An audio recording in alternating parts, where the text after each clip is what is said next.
It's okay. Fowler Brothers, we recorded some stuff, and pretty good. And but that's a good band. All four of my brothers are in it, and we had a bunch of different good drummers on it. We usually had Chester on it or Vinnie Colaiuta. But we also had some other good guys play with the band, you know. Ike Willis sang with it some of the time. Hey, man. What? So, yeah, Fowler Brothers. Well, What's that musically speaking? It was pretty interesting music, pretty difficult stuff. As hard as any of Zappa stuff, at least from my viewpoint.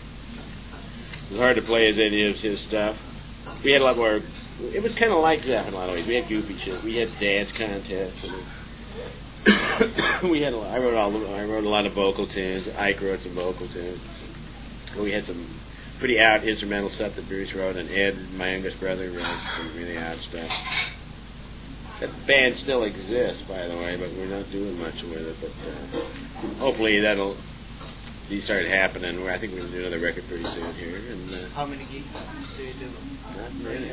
We did the Monterey Festival a few years ago. It just depends on the year. Not many. I mean, rare. We used to play around here some, but we just, I don't know, we just don't pursue it. Nobody showed that much interest in, like, managing it or anything. But people liked it, you know. I mean, people loved it, in fact. They weren't the regulars, but never got any of the publicity treatment, and we never organized it. None of us can organize worth a damn, you know. So basically, we just all go our own way and don't do shit, basically. You know. Other than, this thing is good. This kind of forcing us to organize this band from Utopia thing. But it's fundamentally, it is the Fowler Brothers band, except for a couple of guys, Mars and the only guy who hasn't been in the only two guys that haven't been in the Fowler Brothers are Mars and Chad. The rest of the band is the Fowler Brothers band. You know. So how much do you play? Not much. If you're on your main right here? interest now? No. It's my main source of income now, but it's not my main interest. I'm writing a bunch of stuff. I'm writing a kooky cacophony of stuff for. I've got some like musical outlets. I'm writing some different, mostly vocal. I'm a lyricist. I like lyrics. I like words. You know, I really do. They're my favorite things. Words. I'm writing some words, and I'm writing a real abstract song for the record right now. Safe sex card. Won't you show me your safe sex card? That's what it's called. It's getting abstract, though. I've got about 80 drafts of it now. It's starting to get very strange. But it'll be on there, I hope. Have you done any film or TV? Yeah, well, I do. A little snippet. We did some stuff on Batman Returns. And a couple of things. Bruce does all the film stuff. Once in a while, I do some, you know. Not much. So you play on the tour? I play gigs, you know. Yeah, I just play soundtrack. Bruce is the guy who's doing it. But hopefully I'll do a little bit more. I'm thinking about, being a bass player sort of isolates you from knowing how to write horn stuff. At least it did me, you know. The horn players know how that stuff works because they're sitting in the middle of a section, you know. Especially trombone players. For some reason, a lot of writers are trombone players. I don't know why. I think it's because their instrument's the softest instrument of the horns, right? So they can hear the other shit better than everybody. They're not getting blasted by themselves like a lead trumpet player is. All he can hear is himself. But a trombone player can hear everything because he's not that loud. Does that make any sense? Yeah. I mean, that's one contributing factor. But Bruce is really good at that stuff. You know, his brain works that way. I've got a lot more of the verbal side of my brain is the side that works, and his math side is strong, but his verbal side is pretty strong too. Actually, it's a pretty deep brain. And Walt too. Did you talk to Walt? Yeah. Walt's deep. Those guys have a lot of talent. My brothers have plenty of talent. Walt always knows what key everything's in, what chord it is, everything musically. You can ask him anything about anything, and he knows automatically what it is. He hears something on the radio he's never heard before. He knows what key it's in. He knows what note they're playing. He knows what kind of chord it is. He knows the time, if there's an oddball time shit going on. He knows what it is. He figures it out just like that. You know? Albert Wing's that way, too.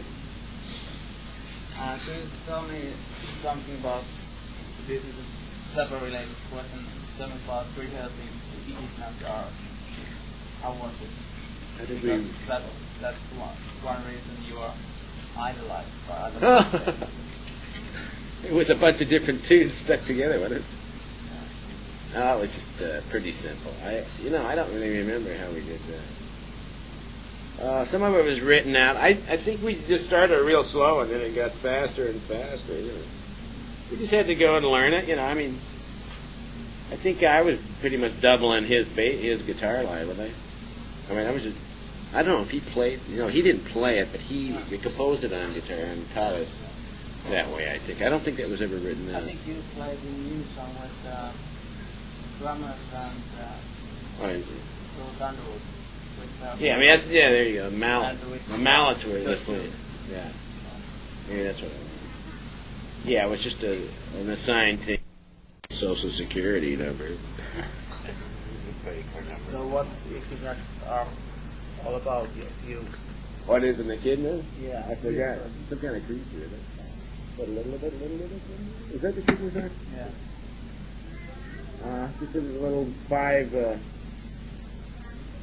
little quintuplet.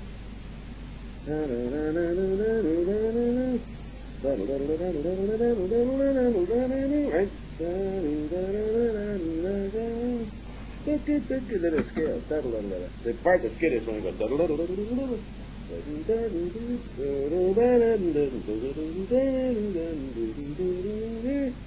The thing was that we used to go, and then we started going, it works either way. It's either got like 12 16th notes, and then say each note is worth 16. Then it goes 9, 2, 3, 2, 2, right? And then, or you can, they add up so you can go 5 all the way. Do that section. So the rhythm section has 2 different ways of playing it. The juxtaposed part. You know what I'm talking about? Yeah. So in the Dance for Utopia, we did it the first time one way, and the second time the other way. And that was cool.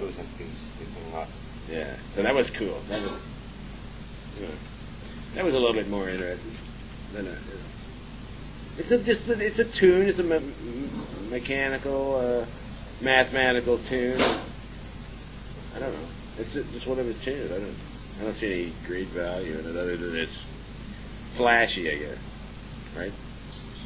And it's it's probably got some kind of payoff, and it's got the solo thing on the end, which sort of it's the little candy thing that you get at the end of it's the joint at the end of the practice session. You know, it's the soothing thing that makes all that other shit worthwhile. You know, so it's a pretty well constructed piece. It's long, and it's good for. I think it has a good effect on an audience because it sort of loosens up it makes them more receptive to the other stuff that happens at various times. I think a live situation is different than a CD. You know, you've got to have lots of peaks and valleys, and that's a good peak. You know. And then you can have slow, soft stuff. And then you can have Ray Charles sing a tune super slow after that. You know.